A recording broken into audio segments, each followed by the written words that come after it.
HRN listeners.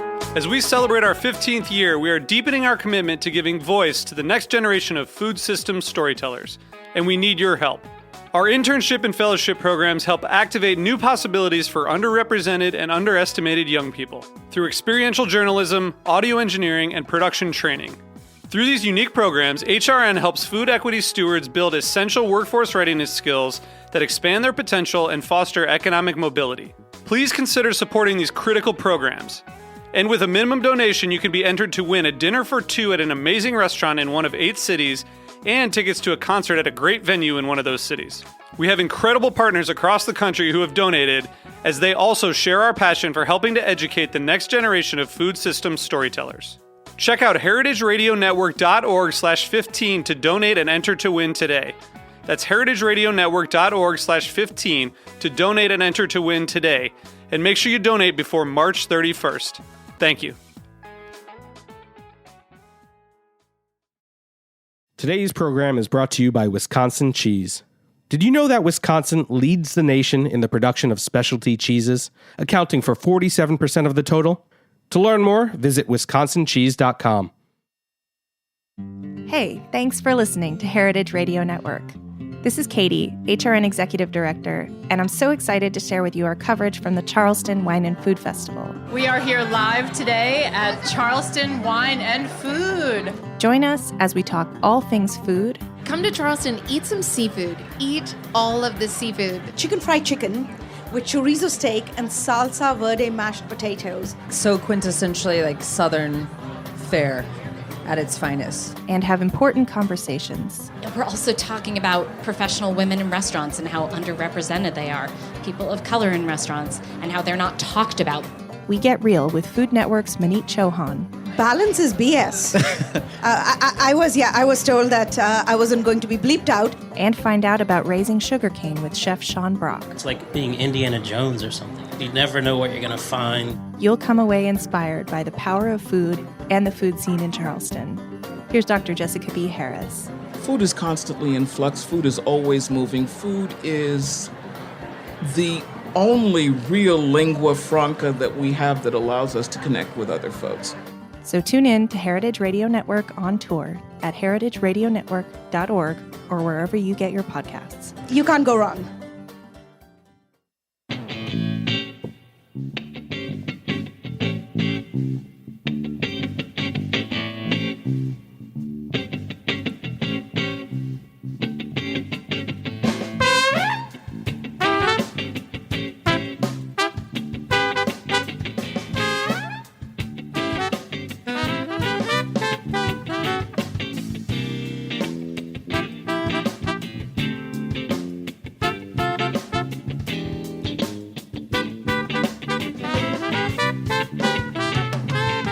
Welcome to the Grape Nation, your weekly wine journey. Our guest is Yannick Benjamin, sommelier and co-founder of Wheeling Forward.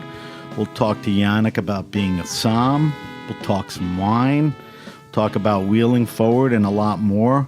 We'll taste a very special Bordeaux. I'm not going to tell you what it is for our weekly wine sip. I'm your host, Sam Ben-Ruby. Stay with us for the Grape Nation on the Heritage Radio Network. We bring wine to the people. Yannick Benjamin was born and bred in New York City to French parents. He visited Bordeaux when he was 13 and got the wine bug early. True? That's true. He started in hospitality at a young age, working his way through places like Le Cirque, Jean-Georges, Atlas, and eventually becoming a somm at Felidia in New York City. In 2003, Yannick experienced a life-changing event that would set a different course in his life. Yannick is an advanced sommelier working at the University Club. He appeared on the Esquire TV series UNcorked and is the co-founder and director of development of Wheeling Forward.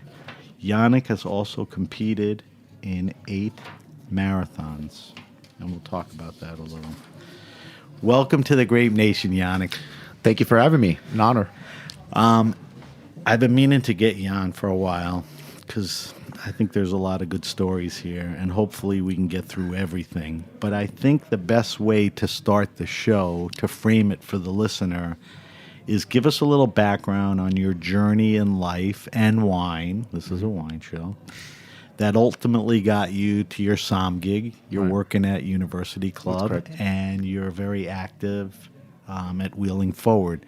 That's correct. So let's start pretty much at the beginning, whiz through that, and when we get to the juicy stuff, we'll get to the details. Okay. I mean, I think from an early age, even before I was 13, when you raised your hand and, I had the nun or the priest, I went to Sacred Heart School on 51st Street and 10th Avenue, and they'd ask you what you did for a living. Most people would say a doctor, or I'm going to be president of the United States, and I said, hey, I just want to be a bartender. And the reason why for that, I was a fanatic of that show Cheers, and I love that whole atmosphere, and I love being around people. And I said, well, this guy has like the perfect life, he's just like, he's the center of attention. And so on top of that, between my father, my two uncles, my cousin, they all had careers in the restaurant business. It was just natural that I just kind of decided to go. You were around it. I was just surrounded by it. I mean, Sunday nights we had big dinners with our uncles, with our family, and that's what they talked about. That's what they gossiped about amongst themselves, and so it just seemed so intriguing. That's great. So you had a lot of people come on and they didn't even have a glass of wine until they were like 17. So what happened? So how do you pursue that passion? I was fortunate because my mom's from Bordeaux, my dad's from Brittany up north, and I spent my summers in France. So I was very, very lucky for that. And I'd spend at least a good month in Bordeaux, and you're just surrounded by vines and vines. I mean, 80% of the land is under vines. It's incredible in the region of Bordeaux. And I just remember going to Chateau Giscourt and going there in Margaux and just kind of like loving the smell, the atmosphere, and the energy. And I said, well, this is something I can see myself doing even at that young age. Why that vineyard? I mean, Bordeaux's chock full of regions. For sure. And why that one? It was beautiful. It just was beautifully set up. I don't know. I don't really know if there's any true explanation, but it just kind of hit me. But I didn't know at that time. I mean, I didn't even know really that a sommelier existed. Meaning that even during my father's time when he worked at La Grenouille and Lutèce and all these restaurants, the man of the house or the person of the house was the maître d'. That was the hot shot. Right. That was today's sommelier. Today's maître d' now is just like a host or a hostess, some college Different kid. times. Different and you're times. talking about two of the greatest French restaurants in That's New correct. York. Exactly. La Grenouille is still there. Lutèce, yeah. Andre, Sultana closed years ago. Exactly. But, there are more sommeliers in one restaurant now than there were when your dad was working. That's right. All right, so it's time for you to sort of get out of school and pursue a career. So you're definitely going to go into hospitality. First job related to this? My first job really was in high school at Bryant Park Grill. Okay. I started working there. I was working basically as a receiver, back of the house, kind of a porter, receiver, and I just loved it. I mean, it was a busy, vibrant restaurant. It had just opened up, and I was working along with, Christian Pascal, who now owns the Hunt Fish Club. And so we worked together, and I just loved the energy of it all. And I was like, this is it. This is what I want to do. My dad hated it because he thought I was going to hate the job and then hopefully stick, with going to school and then eventually go into law or something like that or politics. Right. Like a normal path. Yeah, like a normal path, exactly. But instead I caught the bug. And then I still, I went to college for a little bit. Where'd you go to school? I went to Baruch for a second. Okay. Got into a lot of trouble.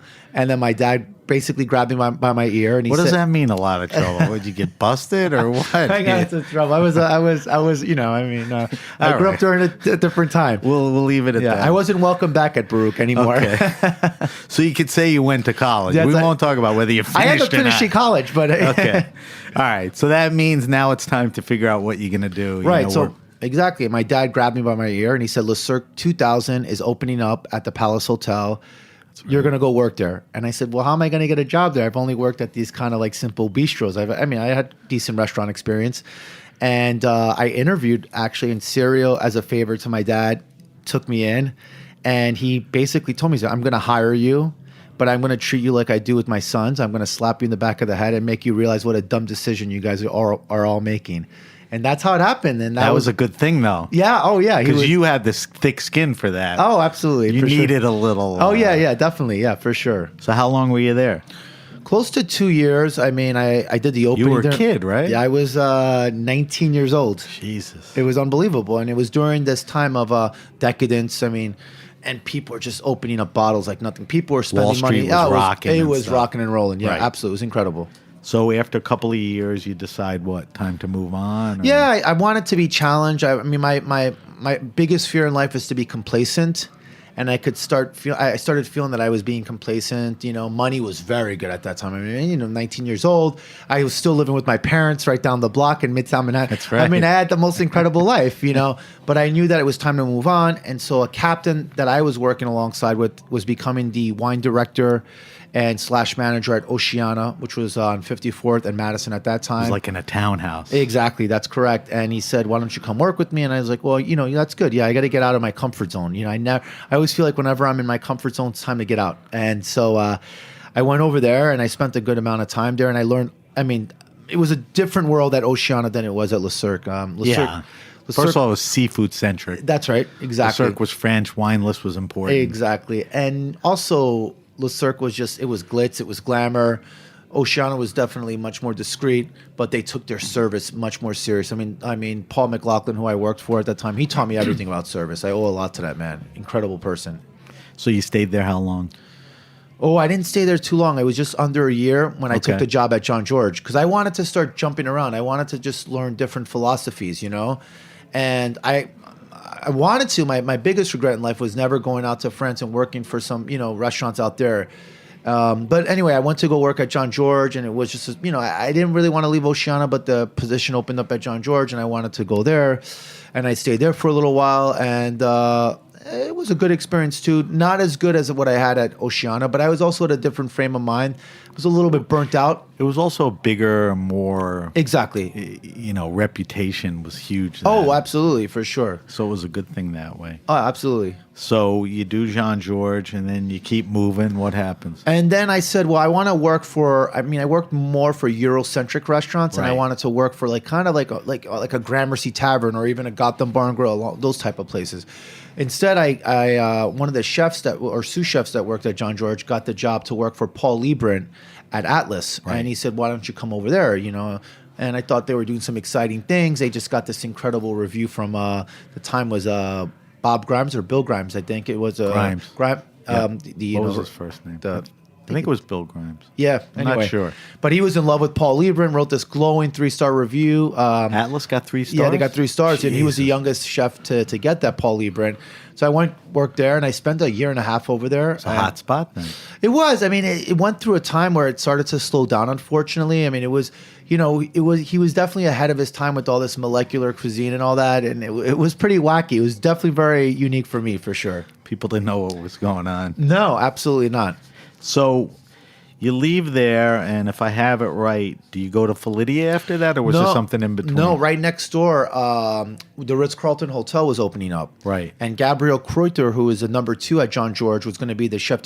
Was this the Ritz on Central Park South? That's right. That's correct. And he was going to be the head chef there, and I had kept in touch, and I said, well, I got to go work for this guy. This guy's incredible. Right. And then a master sommelier, William Schur, who still is my mentor and really just an amazing guy who lives in California now, got the position as the wine director, and said, well, this is perfect. He can be my mentor if I do get this job.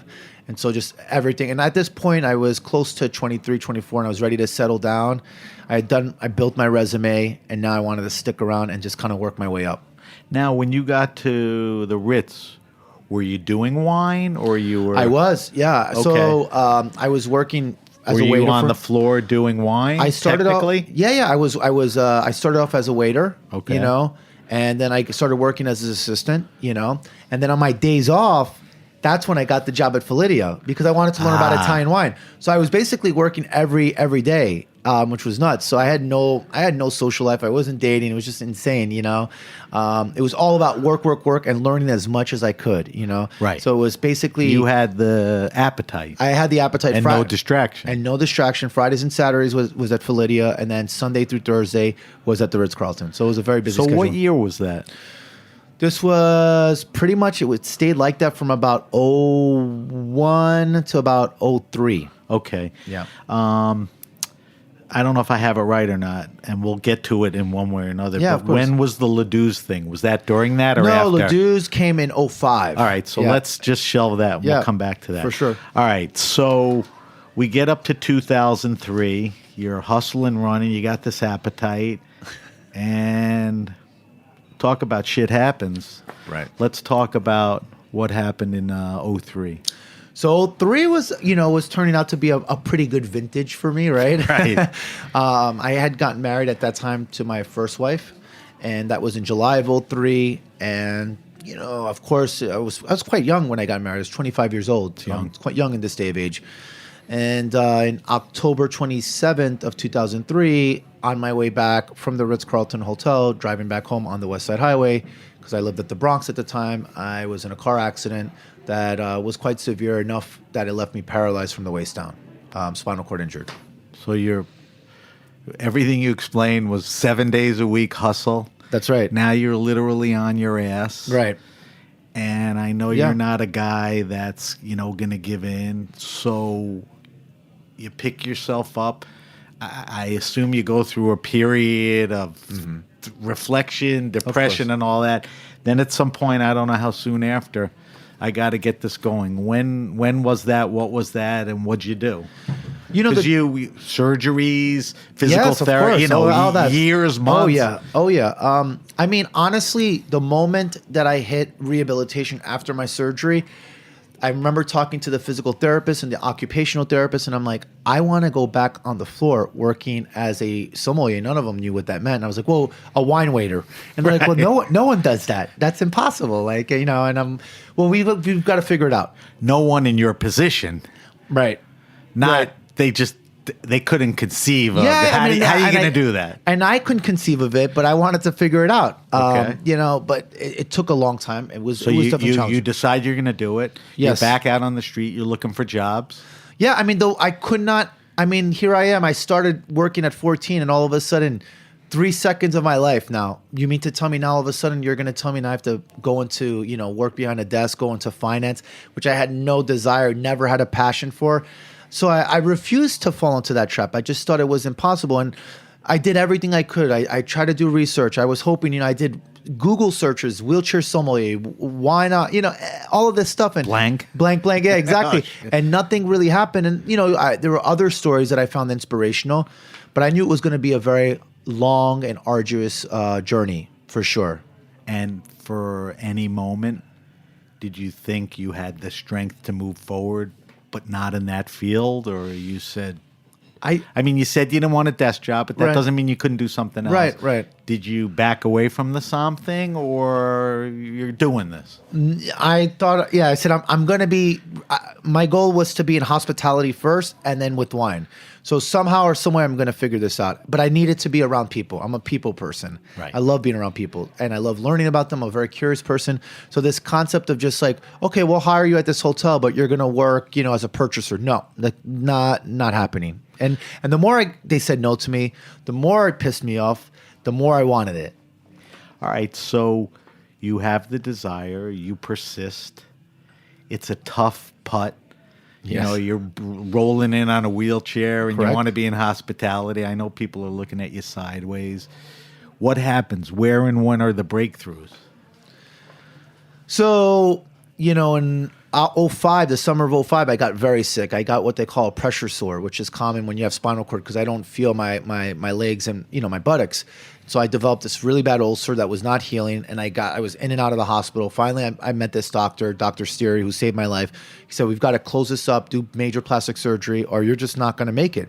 That was a big setback. It's a huge... What time period are we? Is that months? Oh, months, yeah. I was probably laying on my stomach to try to heal it naturally from Weeks. about April. Wow. And then August came around, nothing was happening. Wow. Then I got surgery, and I was in bed in surgery for about 4 or 5 weeks. Wow.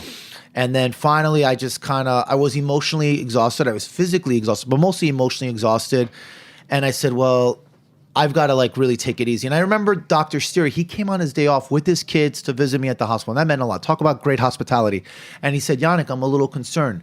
What are you trying to prove? He said, you have to adapt to what's around you, but you have to make what's around you adapt to you as well. And I said, that's a good point. And at that point, that resonated. And I decided, what, when I come out of this hospital bed, I'm going to take it easy. I'm going to reflect and not be such a bull in a china shop, and that's what I did.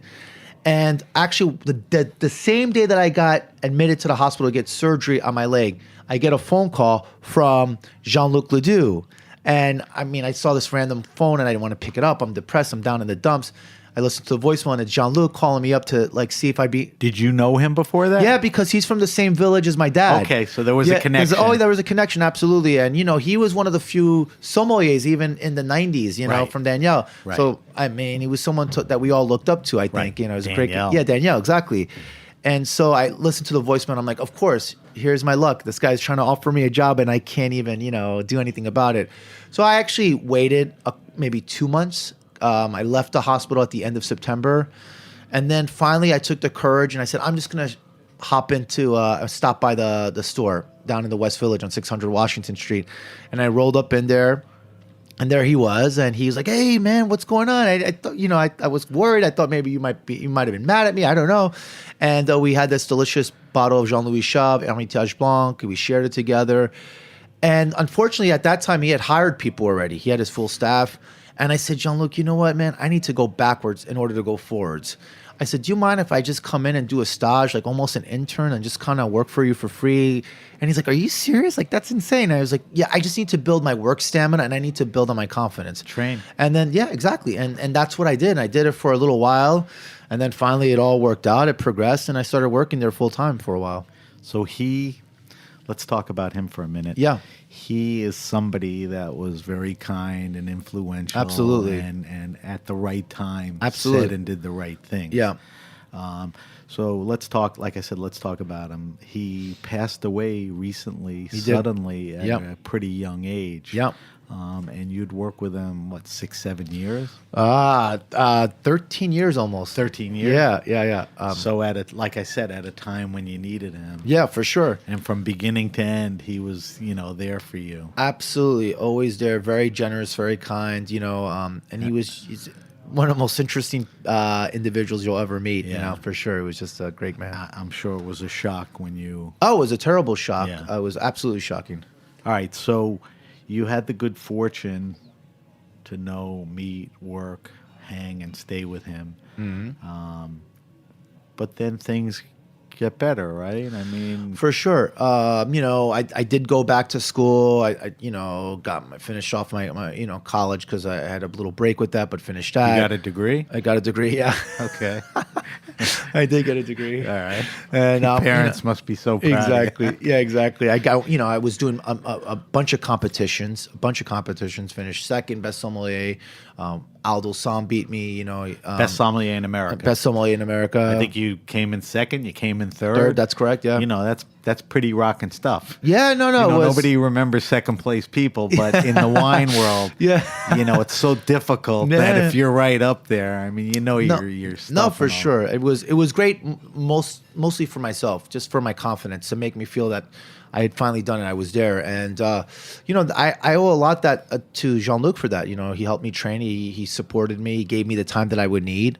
Because at that point you were fully in. I was fully in. Your wine knowledge, your commitment. Yeah, absolutely. Because you've gone after the master sommelier. I mean, it's been documented in many different ways. For sure, of course. UNcorked, the Esquire TV series, and all of that.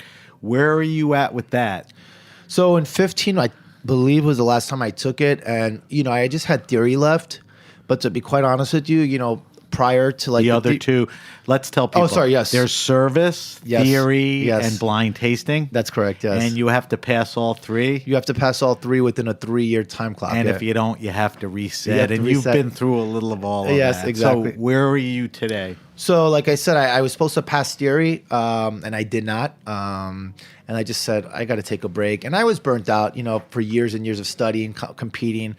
And I remember just looking back and reflecting that year, I really wasn't studying all that much. I didn't have the discipline. You're either doing it or you're not getting by not going 100%. Absolutely not. And I think I had just had too many other interests. I had other things that I was doing, other endeavors. And, of course I have the itch and I miss it. I miss the structure and I miss the people and all that. And sometimes I'm like, do I do it again? I mean, if I were to do it again, it has to be at not 100%, but 125%. So you're on hold now? I'm on hold. Haven't ruled it out, but you're not ruling it in right now. Been there, done that. Yeah, and it was great. I mean, you ever hear of Raj Parr? Of course. Patrick Capiel? Yeah, I mean, they're pretty good wine guys. They don't have MSs, No, there's a bunch of them. Don't worry about it. Yeah, no. And I really don't lose any sleep, I don't.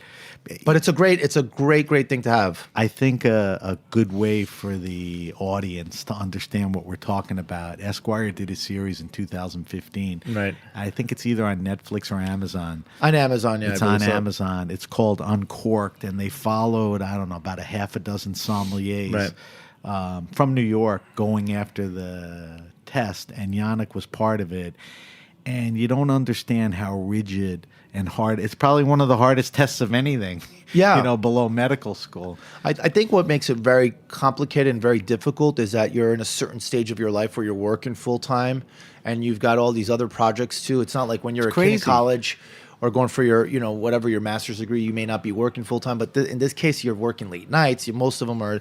So those are the real challenges of it all. It's the craziest job. It's basically retail hours. And then you got to study every waking hour. Exactly. And the extent of it. Exactly. All right. So this is kind of an interesting segue. So now you eventually take a job on the floor.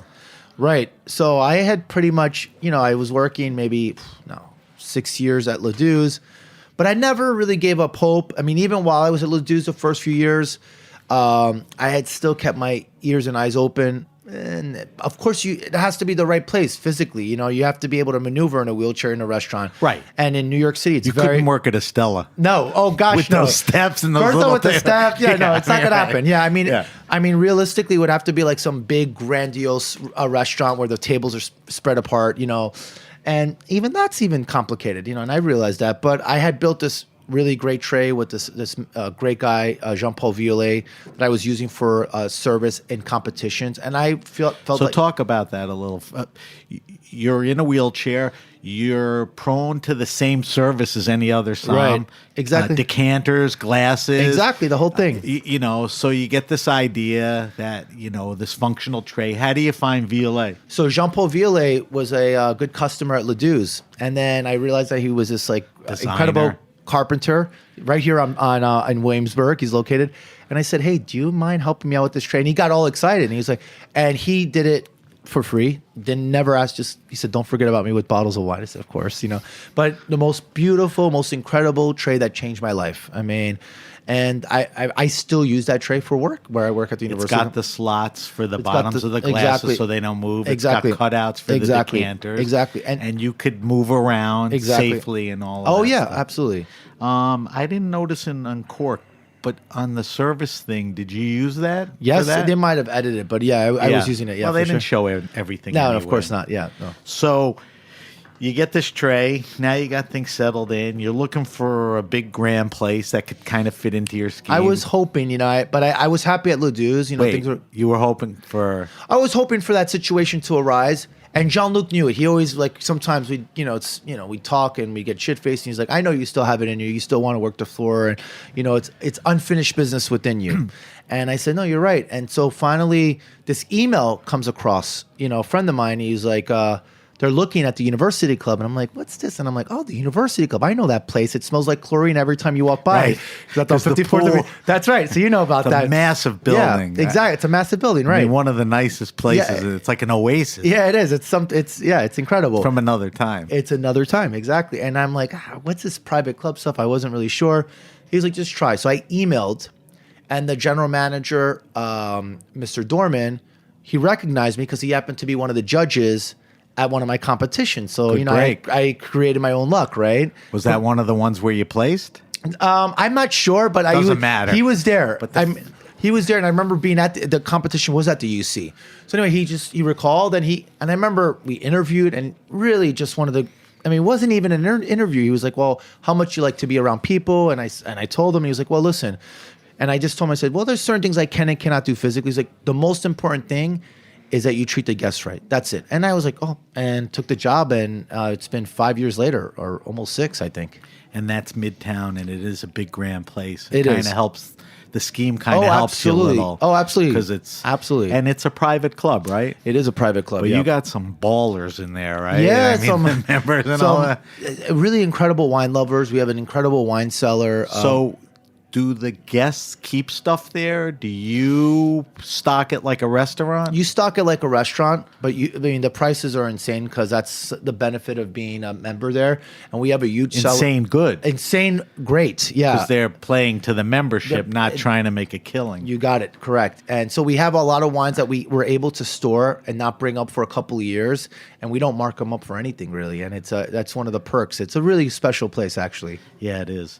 Is it typical because of the type of place that it's a big Burgundy Bordeaux place, or they're drinking everything? It's definitely the classics. They're getting better and better.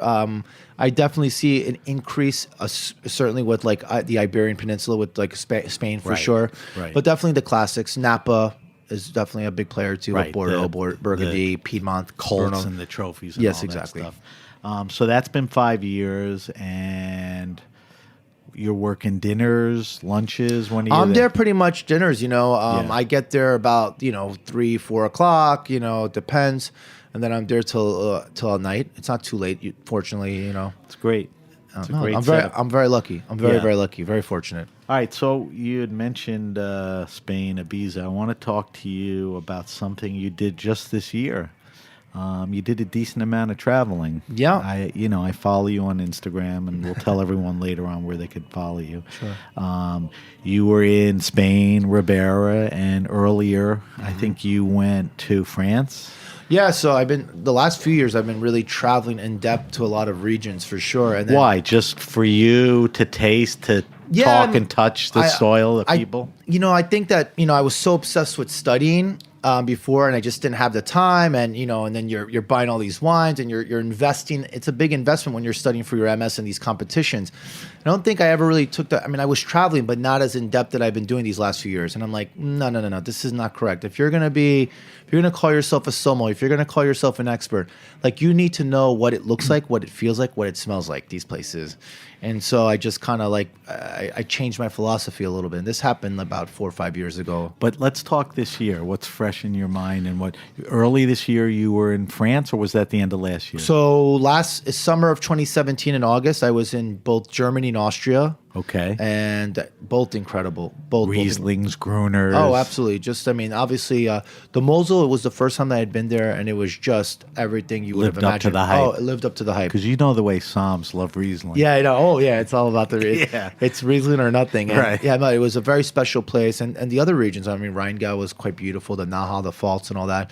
So a really in-depth study of Germany that I just thought that was absolutely fascinating. Meet the winemakers, drink the wines, current vintages, all that old stuff. All that good stuff, yeah. All right, so then early this year, you go to France? I go to France. But before that, Austria, just want to say something incredible. The Wachau, the Kremstal, the Comtal, incredible. Really small regions, but just great beautiful. wines. And the winemakers are so precise. But in January of 2018, went to Chablis again. Love Chablis. I think it's probably my favorite place that I love to go to. I love the wines, and It's a favorite wine. It's just a great, versatile. Yeah, I just love it. I just love everything about it. I love the precision of it, but it's a very special place. But actually, give me 1 or 2 makers that you love. More, not fancy restaurant. Available, in stores that are good. Yeah, for sure. I think I'll give you 2 of them right now. I get definitely Christian Moreau, who's a Moreau. That's right. I think his wines are stunning. Christian Moreau Chablis. That's right. And you can just find that for straight village level, not break the bank. I think he does a really great job. Give me another one. Louis Michel. I think Domaine Louis Michel. Michel. Yep, that's correct. And he does a great job. I think as far as value and quality, it's there in Chablis. Of course, you have the Premier Cru and the Grand Crus, which can be quite expensive. We all know that, but I always enjoy a nice just glass of Chablis, straight Chablis. It's wonderful. And then it's a good call. Yeah. So you were in Chablis. Anywhere else in France? Well, I was in Champagne. I did a visit with both Taittinger, but also with Beresch, with Raphael, which was just those champagnes are just wonderful and just delicious. Are your habits towards champagne? Has the game upped, or you've always been that way? Because champagne has become a big favorite on this show. Yes. More restaurants are showing more SKUs. Of course. Pairing it with everything. Have you seen that? Oh, I've seen it culturally here in New York. Talk about Riesling. Every somm will tell you it's all about champagne. I love champagne. I'm not enthusiastic as I Right. appreciate. I mean, there were some but- cheerleaders. Yeah, yeah. But you I went to appreciate- Champagne. Oh yeah, no. I mean, I love what they're doing right now. It's a great wine. Especially these small grower champagnes, unbelievable. All right, so finish France. You did Champagne, you did Chablis. And then I was in the Loire Valley, which was absolutely special. I mean, this was my second time. Shannon. Yeah, right. With Who's that? Pascaline. Yeah, exactly. I mean, she was kind enough to make a couple of appointments for us, with some of Nice. her friends. Went to go visit a guy named Mathieu Baudry in Chinon, which was a great visit. Baudry. That's right. He's makes one of the... Oh, gosh. Some really special stuff. And good value, right? Absolutely. Not expensive. Yeah. And then we went to go visit Domaine Huet with Sarah Wang. That's like the OG, right? That was the OG, and it was just like, and it was a great visit as well. And then, even though Clos Rougeard had gotten sold, but I went there, and that was, the cellars were spectacular. So they sold it. The owners sold it to who? They sold it. Now it's under the same owners of Chateau Montrose, which is a Bordeaux winery in Saint-Estèphe. Yep. All right, so that's France. You finished with the Loire? Yeah, and then I went down to Cognac. Oh, you did? Yeah, Cognac was great, actually. That actually was, my gosh, it was mind-boggling. I mean, small producers to watch a distillation process. It was First time? First time. I mean, I had seen the distillation process in front of me, but in Cognac, first time. It's a good trip, Cognac. Oh, unbelievable. I think it's a good vibe down there. Great vibe down there. People are so kind. And then we just drove down to Bordeaux, but we didn't go to any of the bigger or the more well-known appellations. We went to the smaller appellations and some great small families that we visited, small properties. There's a lot of them. And there's a bunch of them. I mean, There's a lot. it was really great. Yeah. Anything you could mention that is available here? Small Bordeaux chateaus? So I mean, really, I would say look out for appellations like Cadillac or Castillon and Bourg and Bly, but not the Saint-Emilion, Right. Saint-Julien. Yeah. The off Exactly. appellations have the good values. I mean, there are two that really stick out to me. Whereas Chateau Pébonhomme, spell Pebonhomme. Okay. And Pébonhomme. they make some really fantastic wines. I mean, especially their white, their biodynamic estate. There's more and more happening in Bordeaux for those that are into that. And then also Chateau Biac, BIAC, which is owned by a Lebanese family, and they're doing a tremendous job too. Unbelievable. I'm going to post all these on our social media. Sure. Okay. I ask you because of course. your recommendations, are as good as anything. Of course. All right, so then you take a trip recently. You go to Spain. Yeah. Let's buzz through that because I just want to tell you a few things. We're going to take a break after that. Sure. When we come back, I want to talk about wheeling forward and wine on wheels. Sure. I want to subject you to our wine list. I want you to answer a few questions. Okay. Then we're going to taste a little wine, which I think you'll get a kick out of. Okay. And then we're out of here. All right. All right. So tell me about the Spain trip. Tell me where you went. Stayed a couple of days in Rías Baixas, which was absolutely splendid. Baixas. Baixas. Rio Baixas. Rías. Which is a region. Right. Making some happening wine. Some delicious Albarino right on the coast of on the Atlantic. Albarino white grape. Yeah. Crisp, delicious white wine. Delicious. If you like Chablis like me, you're going to like Albarino. Okay. Fantastic estates that we visited up and down the coast. Absolutely lovely. Beautiful place. So if you can check it out, if you're a Somm or someone in the business or not, go there. Delicious seafood. Then we drove through Riviera Sacra, which was hot region now. Oh my gosh! And Not how climate. beautiful! Yeah. How gorgeous was Riviera Sacra? Blew me away. Physically, aesthetically, it's gorgeous. Unbelievable. One of the most prettiest places. I was there Really? with my friend Trish, and we were just like, "What is this? Where is this coming from?" And we were just both blown away by it. Just Tasted some good wines there. Tasted some great wines down there. And then we went over to, of course, we ended up in Bierzo. We tasted with Raul Perez, who's the king of Mencia and Bierzo, and that was such a great... Mencia is the grape? Mencia is the grape, yeah. And Bierzo, Bierzo, is the winemaker. It's a wine region, and we went to go visit Raul Perez, Right. yeah, for sure. Yeah. I got it. Yeah. Now, just answer this for me before we break. Yeah. Everyone knows your story now. You're wheeling around. Yeah. I mean, you're doing some decent traveling on and off planes, in and out of cars. Right. I got to assume that, some of these cellars and places are some pretty weird setups. Yeah. I know nothing's going to stop you, but you just roll through everything, right? You figure it out. I think that's how it is in life. Do you plan ahead certain places you can't go, or you figure it out when you get there? Sometimes it's just too impossible. So the winemaker, he'll bring out some samples and we'll taste outside. Right. And we just make it happen. Or sometimes I've been picked up by a forklift to get in. But fortunately, most of them are pretty much there's always a ramp because they've got barrels. They've got to bring up. But there have been some funds. It worked out pretty well. Yeah, for which sure. is pretty nice. So you finished in Bierzo in Spain? No, then we went to Rioja, which was quite incredible. Yeah, that was just a great visit. Where were we in Rioja? So we went to go visit La Ria Alta, Lopez de Heredia, which legendary. was Vina Sartadi, which was fantastic. I'm trying to think of Bodega Smuga, which was also a cool visit. All the good guys. Viña Real. I think there's probably one more that I'm leaving out, but Lopez de Heredia was definitely like an incredible visit. Very special place. What is it? Viña Tona? Yeah, Viña Todoña. Yeah, Todoña, yeah, it's a really cool it's place. a funky wine. Oh yeah, too. yeah. So you got to taste everything that you set out to taste. Oh yeah. All right, so that was the Spain trip. Did we after Rioja? You were done. Went down to Madrid and called it a day. You Yeah, did? That was enough. I had to go back to my wife. All right, Yannick, we're going to take a break. When we come back, I want to talk about something that is very important and near and dear to you, and that's an organization called Wheeling Forward, and they have a big event coming up. Thank you. I want you to answer our wine list, and then we'll crack a bottle. Cool. So we're talking to Yannick Benjamin, Sommelier, and you're listening to The Grape Nation. We'll be right back.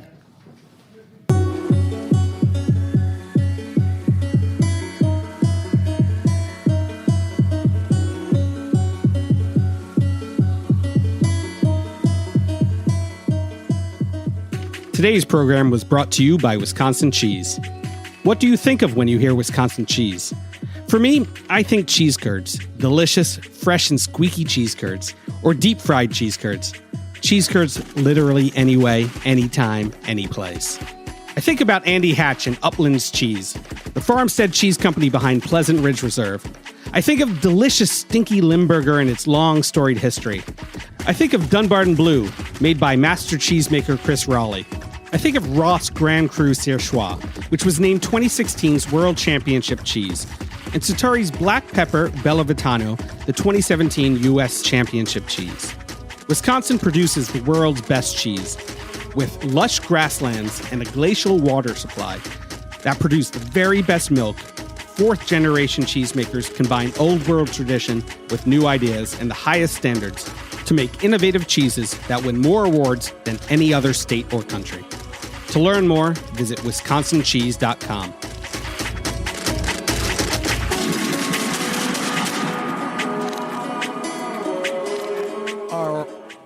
All right, we're back.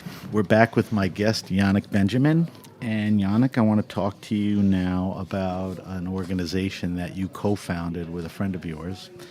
It's called Wheeling Forward. So Yes. what I want you to tell me is why it started, when it started, and what you're doing.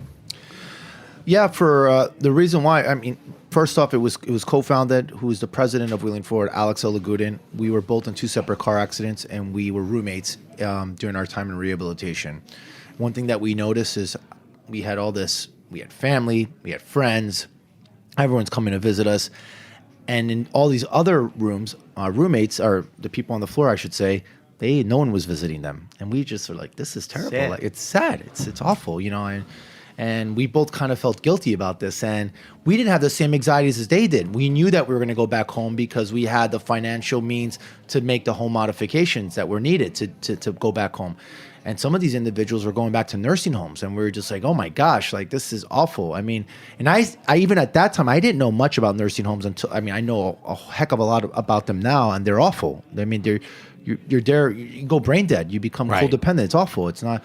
And so we noticed that there wasn't an organization that was out there that was there to help people. And I was just like, what about like creating a nonprofit that's hospitality driven, where, you know, these people are getting the word no thrown at them all the time. You can't, you won't, you know, no, we can't get this for you. How about we do the opposite? And that's how Wheeling Forward came about. Alex went back to school, became a lawyer. He started to become an advocate. And then we just kind of came together with this world of wine and food and hospitality that I had and his passion for advocacy. And we combined the two. So you had the mission. We had the mission. It was kind of organic because you experienced 100%. it firsthand. Absolutely. So now you know what you want to do. How do you fund it? Right. So I asked Jean-Luc, I was in January of 2012. I was like, listen, we just became a 501c3. I think I told you about this. Do you mind if we use your store? And we shut it down. And he was like, of course. So he lost a whole day of business. Great guy. Unbelievable.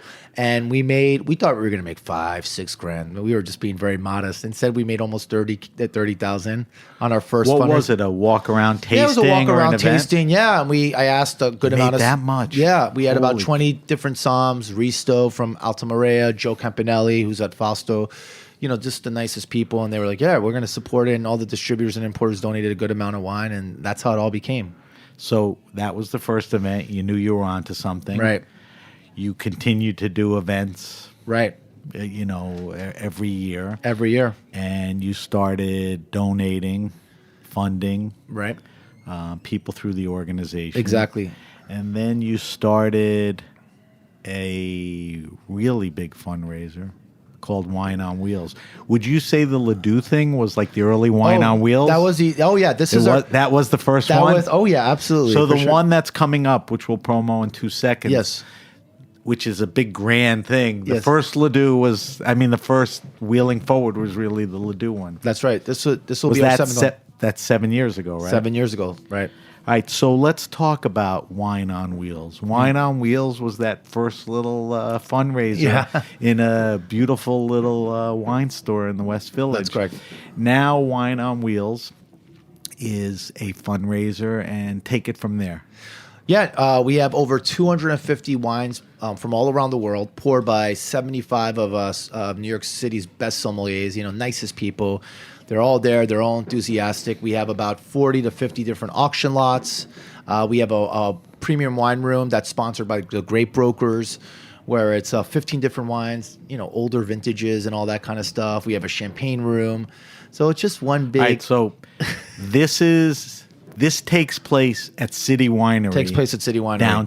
Downtown. It's coming up soon, which is one of the other great things. Saturday, April 28th. Saturday, April 28th. Yes. And the way to get in is you buy a ticket, right? Buy a ticket. Go to wineonwheels.org. And make sure, because Sam's a good friend of mine, use a discount code WOW2018. WOW2018. Okay. And you'll get a nice, generous discount. So you're supporting a great cause. You're going to meet the rock star best list of sommeliers in New York. You're going to have access to wines. Yes. The auction lots, you could probably walk away with some good wines at some decent things, or overpay, which is fine. Yeah, it's fine. Yeah, but you'll find some and good help value. raise money, and that's an important part of the 100%. The charity is getting money from the silent auctions. Exactly. And all of that. And you're there the whole time. I'm there the whole time, screaming, losing my head. Right. Now, just go back to one thing for me. The what's that premium wine room you were talking about? Yeah, the Grape Brokers premium wine room. Yeah, it's you pay extra for that? You pay extra, yeah, unfortunately. Don't be bashful about, paying. Is there an early entrance VIP fee? There is. We actually have a morning seminar with Pascaline Lepelletier. Okay. And it's her Passion de Loire Valley, which is going to be a special seminar. Right. And so if you want to pay extra to go to that seminar, plus you can stay throughout the duration of the tasting. It goes from, the actual tasting starts from 12 to 4, but the seminar with Pascaline starts at 11. Right. The VIP hour goes from 12 to 1. Then there's a general admission, which is 1 to 4. Right. Nothing you said is confusing, but there's a lot of detail. So Yes. wineonwheels.org. Wineonwheels.org. It's really one of those events where you're around great wine people, great Yes. wines, a great cause. Yes. And beyond kind of the walk around tasting, look, Pascaline is one of the great names in Yes. wine, New York She's wine. wonderful. She's running a class. So, go to the site. If you're around, try to make it there. It's the type of event that you want to be at. Certainly if you're in New York, I would drive up if you're from Philly, or drive down from Yes. Boston or whatever. Yes. So that's Wine on Wheels. That's taking place April 28th. Yep. City Winery. Yep. What were the hours again? From 12 to 4, basically, and 11 to 12 for the seminar with Pascaline Lepelletier. Okay. And I will post all that information. Thank you. And before we go off the air, we will, give you some final information on that. All right, I want to subject you to our wine list, but I just wanted to ask you one more thing before we got to it. I think you portrayed yourself as a guy who hustles, who doesn't stay down, who does everything. One of the things that you've done in New York, Chicago, and Boston is you've done marathons. Right. How many have you done? Oh, now well over 12 now. Is it 12? Yeah, I thought it was 8. Boy. Well, 8, that's New York City, but then with Chicago, Okay, and then with so Boston, 12 total. some other random stuff. Yeah, for sure. So you hit the road in Chicago and Boston? I mean, Yeah, you're yeah. out there. Yeah. All right, so for the are you going to run it this year? We'll see. I mean, I do it now just to raise money. Right. So I You do it for almost fun. have to, Yeah, but you have maybe to- not. Yeah. It's almost like the it's tough. Somm test. It's tough. Like, let me take a break here. Yeah, I wouldn't mind taking a break this year. Yeah, Yeah. tell you the truth. Listen, whatever you do, I support. All right, so I'll let you know if Yannick's going to be in the upcoming marathons. All right, Yannick, before I let you go, I want to do 2 things. I want you to answer our wine list, and I want you to taste this wine that I brought in and tell me a little about it. Okay. All right, so here's the wine list. What are you drinking now? What are you tasting, trying, seasonal? I mean, you were drinking Riberas and all that. Is there anything Chablis? What else? I mean, of course, I really love Rhone wines. I'm super excited. I mean, I think those wines are absolutely delicious. Of course, Northern Rhone is always a favorite of mine. And favorite region, Cornas, Saint Joseph? I would say Cornas, but Saint Joseph for some value. My heart is always in Bordeaux. I think this new discovery of these smaller appellations. Definitely So you're always drinking that stuff. Yeah, for sure. I love that stuff. And you're tasting stuff at the university club? Yeah. Like when you're decanting Of and checking. course. So you have some exposure and access Oh to yeah, some pretty absolutely, good stuff. absolutely. I'm very lucky. All right, what's Yannick Benjamin's favorite wine and food pairing? Is it something Heidi makes? Is it something you like? For sure, my mother's roasted chicken. Okay. She makes the best roasted chicken. So she's a pro. Now, what's the pair with that? Oh, for sure, it has to be Burgundy. There's no doubt about it. It has to be a very good. Oh yeah, absolutely. Can you drill it down for me? I mean, are there regions that make more sense? Yeah, for sure. I mean, I'm a big fan of like Marquis d'Angeville from Volnay. I'm a big fan of his. I think Louis Gerbillaire from Von Romani. Oh my gosh, unbelievable wines. So those are some good Burgundies. Those are some good Burgundies. Yeah, for sure. So Yannick's answer is a terrific roast chicken from his mom and a great Burgundy. That's it. All right, good one. But the wine will never be good if you don't have good company. Well, we know that. I mean, that's the most important thing. That's the beautiful thing about wine. Usually you're drinking it in a social situation, which is whether it's family or a party or at Wine on Wheels, whatever. All right. You get around. Do you have, and I'm not asking you this to leave people out or incriminate you, but you have a favorite wine restaurant or bar? Somebody who does it really well, selection, service. I think what they're doing at the Modern, to be honest with you, Michael Engelman, I was just there for drinks for a bottle of wine with a friend, and that wine list that they have is so eclectic. It's so deep. Spectacular. It's spectacular. I mean, he's a great guy. And he's a great guy. I think they're crushing it. I do think at Racine's, I think it's cool. Very Pascaline Lepeltier's there. Absolutely. Very creative. I think those are 2 good choices. I don't want to rub it in, but Engelman got the Krug Award. He passed all 3 things in one day. I know. It's pretty amazing. It's amazing. No. The guy's a whiz, right? Yeah, he is a whiz. He's unbelievable. All right. Do you have a favorite all-time wine or 2? Is there something that just continues to resonate with you? People ask me this question all the time. The wine that left the biggest impression on me was the first wine that I had when on January 9th, 2004. It was my first day back home. My mom had cooked after being in the hospital for about 4 or 5 months. What was it? It was a Joseph Routier, Geoffrey Chambertin, and it was the 2000 vintage. And it was fairly young. But it was like a kid eating a cherry and orange for the first time. The circumstances is as important as the wine. That's exactly right. But that's the one that really just say it slowly for me. You have a good French pronunciation. Okay. A 2000. Joseph Roty, R-O-T-Y. Yeah. Which is a favorite of yours. Yeah, absolutely. And then it was the Geoffrey Chambertin. Geoffrey Chambertin. Yeah. Okay. So that's a good answer as you're going to get. It's a great wine. It's a great circumstance. It was a great celebration. All right, you would know this as well as many of my other guests. I want you to recommend the best wine around $15 or up. I want a red or a white retail. My kid's in his mid-late 20s. I always say this. He's going to a party. He's making a few bucks. He either can't spend, doesn't want to spend a ton of money, but he wants to bring some good wines.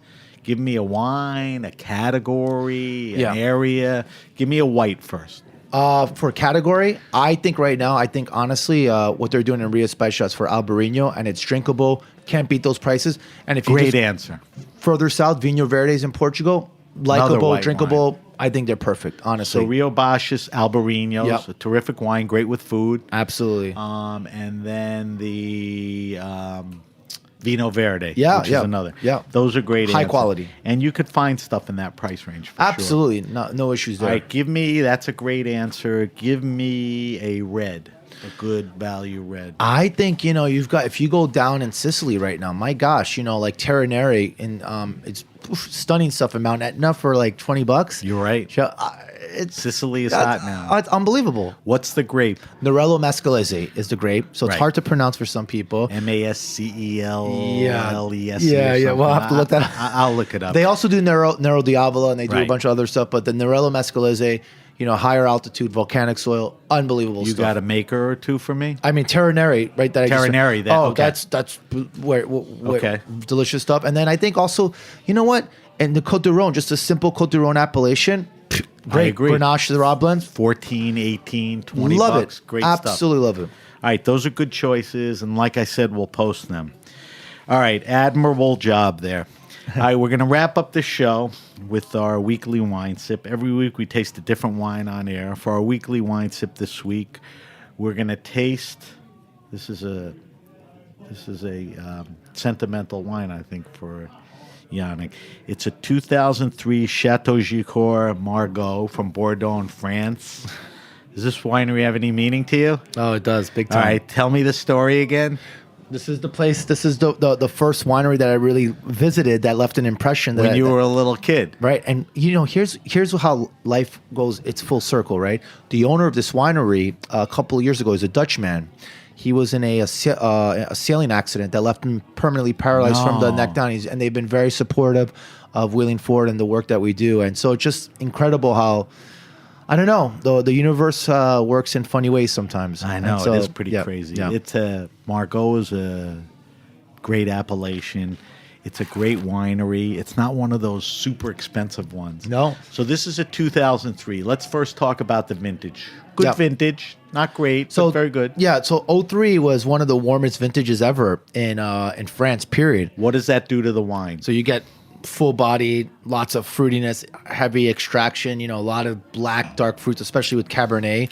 But in general for Bordeaux, Pinot Noir didn't do so well in 03, but for a Cabernet Sauvignon, definitely a higher success rate in Bordeaux for 03. Does that heat affect the ageability? Cut it down a little? Yeah, no? But I think there's still a lot of acidity here. There's still that pyrazinic, that green tone to it that keeps the wine fresh. I'm blown away by how young this wine tastes. All right, so let's evaluate it. So let's go by color first. It's got a deep. It's pretty purple. It's not even ruby red, right? Yeah, so it's held its color and not a little orange on the edge. Yeah, not terrible though. No. So the color's holding up. Let's go nose. Yep. You give me the descriptors. This to me smells Bordeaux all the way. Like this kind of like dark fruits. Yeah, dark fruits. This kind of mushroom. A little bit of this barnyard note to it. Fresh turned earth. A little bit of this kind of green bell pepper note to it. Tobacco. Pretty classic Bordeaux. Very classic. Hey Vitor, why don't you come in here and grab a glass? I got an empty glass for you here. Tell us what you think. All right, so.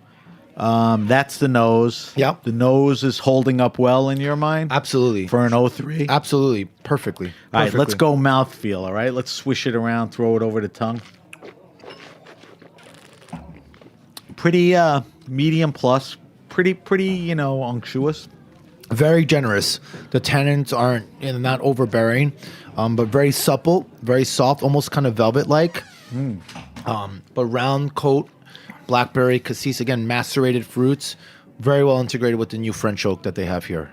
Beautiful. So wine. this was aged in newer French oak. Oh yeah, for sure, absolutely. And And what is it, 15 years later, the oak is a little more integrated? Very well integrated, absolutely, yeah. I mean, you can still taste that smokiness, that vanilla kind of note to it.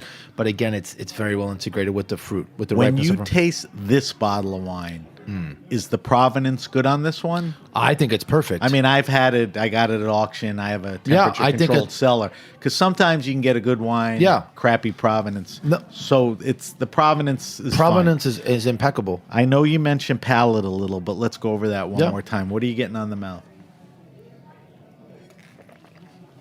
Again, tannins are very generous. They're not rigid.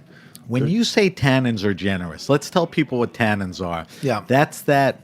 Tannins are from the skins and the seeds and even some of the stems that give the wine a little of that puckerish part. That puckerish part. Dry. It kind of dries your gums out pretty fast, you know.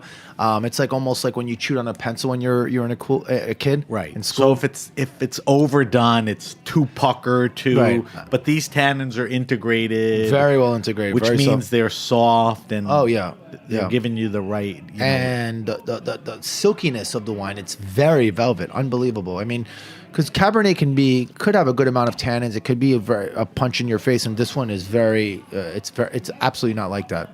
Now, a good wine that is got some bottle age, the tannins smooth out, right? Absolutely, for sure, yeah. All right, so what else do you get on the palate? Black fruits again, for similar me, to the nose? Blackberry, cassis, some red currants for sure. But again, this kind of tobacco, this real kind of fresh turned earth, the shiitake mushroom note to it. Yeah. I get a lot of that little dustiness. Savory. It's definitely savory, for sure. All right, so Yannick, what foods would you pair with this specific wine? For sure. I mean, I think if you're in Bordeaux and this kind of flavor and all that, anything that's kind of game-based dish, like lamb, for sure, no doubt about it. Could hold up to that venison, squab, anything of that of nature would be or just a simple like steak. It's fine with a red bloody steak. Oh yeah, absolutely. Okay. Oh, yes. All right. I think so. All right. So big, bold, gamey. Absolutely. All we mentioned was meats. Yes. So very good with meats and all that. I think with fish would be a little bit challenging with the fish oil, and then screw the fish. All right. We ain't eating no fish with this. All right. So do we like this wine? Do we love this wine? I love it. Yeah. I think it's great. Yeah. Thank you. It delivered and didn't disappoint, right? It delivered all the way. Yeah, it was a pleasant surprise. Thank you for sharing. All right. So that's a 2003 Chateau Gicourt from Margaux, from Bordeaux in France. Sometimes I ask my guests to bring wine, especially if they make it or they have a favorite. A lot of times I bring wine. I had to go down to my cellar and I said, what am I going to bring for Yannick? And then I'm doing research, I realized when he was a little kid, he's roaming around Giscourt. So I figured, you know what? I got some of that down in the cellar. Right. Let's do that. All right, so I'll post all that information on the website. All right, Yannick, we're going to wrap everything up. If you have a question, suggestion, wine happening, or event, hit me up at sam@thegrapenation.com. That's sam@thegrapenation.com. Follow us on Facebook at The Grape Nation. I'm going to post all of Yannick's info. I'm going to post his wine list answers. I'm going to post the wine that we drank. I pressed Yannick to recommend some wines from his travels and from his likes and all of that, so I'll post those. I'll give you more information on the weekly wine sip. You could also follow us on Instagram, where I'll also post the wine list and other information. We're at SBenRuby, and now you can follow hashtags. So follow hashtag The Grape Nation, and on Twitter we're at BenRuby. Now, Yannick, where can we find you? And let's break this down into a couple things. Where can we find Yannick Benjamin, the person? Yannick Benjamin, the person, I'm all over the place, but social media. Social media at Yannick Benjamin. Twitter. At Yannick Benjamin. And at Yannick Benjamin. Facebook, yeah. Facebook. Yeah. And you just can't walk into the university club. No, but if you're there, look for Yannick. Just ask for me. And say hello. Yes, please. And then organization-wise, Wheeling Forward. Yeah, at Wheeling Forward. You could follow them on social. Twitter, Facebook, Instagram. There's also at Wine on Wheels. There's at Wine on Wheels as well, so you can find us over there too as well. Right, and April 28th, which is about, what is that? It's right around the corner. Yeah, I mean, it's less than 3 weeks away. It's right around the corner. What day of the week is that? That's a Saturday. That's a Saturday, Yep. and it's a daytime event. Yep. April 28th at City Winery. Is that on Varick? That's on Varick, yep. On that's Varick correct. Street, Yep. downtown. Yep. Yannick is doing his 7th annual Wine on Wheels. We talked about it a little, but it's just a great opportunity to get in front of some great wines Absolutely. and a great cause. And, you know, with all the auctions and everything, maybe you could walk away with something. All right, so I want to thank our guest, Yannick Benjamin, for coming in, making the trek to Bushwick, Brooklyn. I want to thank our engineer, Vitor, and I want to thank everyone at the Heritage Radio Network. I'm Sam Ben Ruby, and you've been listening to The Grape Nation.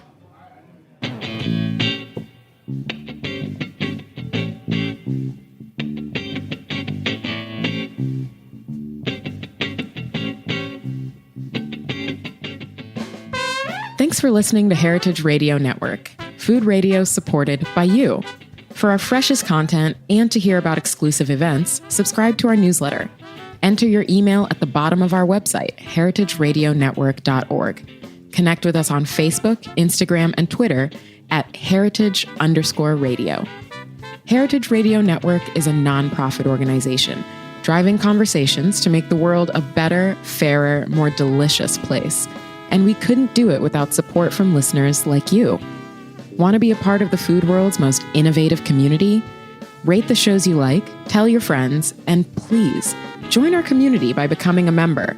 Just click on the beating heart at the top right of our homepage. Thanks for listening.